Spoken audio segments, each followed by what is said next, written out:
Bonjour à tous. Bienvenue à Lingopay News in Easy French. Aujourd'hui, nous vous présentons les principales nouvelles de ce vendredi 7 novembre 2025. Nous commençons par les histoires qui façonnent notre monde aujourd'hui. Les États-Unis frappent un autre bateau de transport de drogue. Les forces américaines ont frappé un autre bateau de transport de drogue présumé dans les Caraïbes, tuant 3 personnes. Le bilan de cette campagne militaire en Amérique latine s'élève désormais à au moins 70 morts. La Belgique renforce son espace aérien après l'apparition de drones. La Belgique va renforcer la sécurité de son espace aérien après de nombreuses observations de drones. Les drones ont causé des problèmes de vol. L'Indonésie à la recherche de nouveaux marchés. L'Indonésie cherche de nouveaux marchés en Afrique du Nord pour son café et son cacao. En effet, les nouvelles règles de l'Union européenne en matière de déforestation rendent le commerce plus difficile. Voici un aperçu de ce qui se passe dans le monde du sport. Les Broncos remportent leur 7e match consécutif. L'équipe de football américain des Denver Broncos a remporté une nouvelle victoire jeudi soir. Ils ont battu les Raiders de Las Vegas. Les Raiders ont très peu marqué. C'est la 7e victoire d'affilée pour les Broncos. Les fans sont très heureux. Nous allons voir ce qui se passe dans le monde entier. Commençons par les États-Unis. Perturbation des vols aux États-Unis. La fermeture du gouvernement américain entraîne des problèmes pour le transport aérien. De nombreux vols sont annulés ou retardés. Cela est dû au fait qu'il n'y a pas assez de contrôleurs aériens. La Cour se prononce sur les passeports. La Cour suprême a pris une décision temporaire concernant les passeports.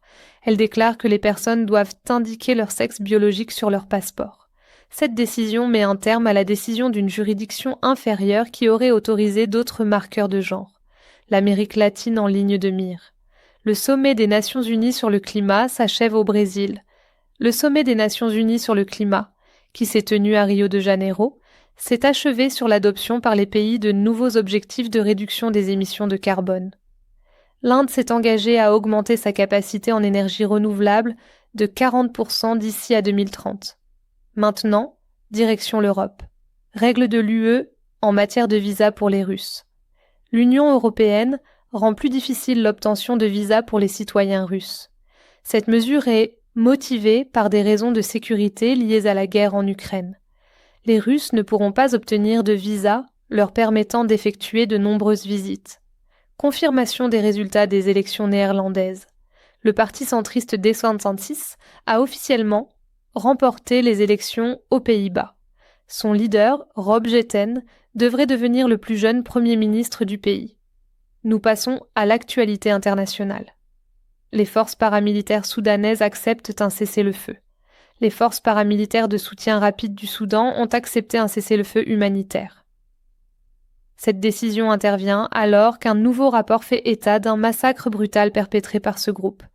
L'Inde et le Pérou parlent commerce. L'Inde et le Pérou tiendront leur prochain cycle de négociations commerciales à New Delhi en janvier 2026. Ils ont progressé sur des sujets clés, notamment les minéraux essentiels. Cela conclut nos principales nouvelles d'aujourd'hui. Merci de nous avoir rejoints sur Lingopay News in Easy French. Nous reviendrons bientôt avec une autre mise à jour sur les dernières nouvelles. Merci pour votre attention.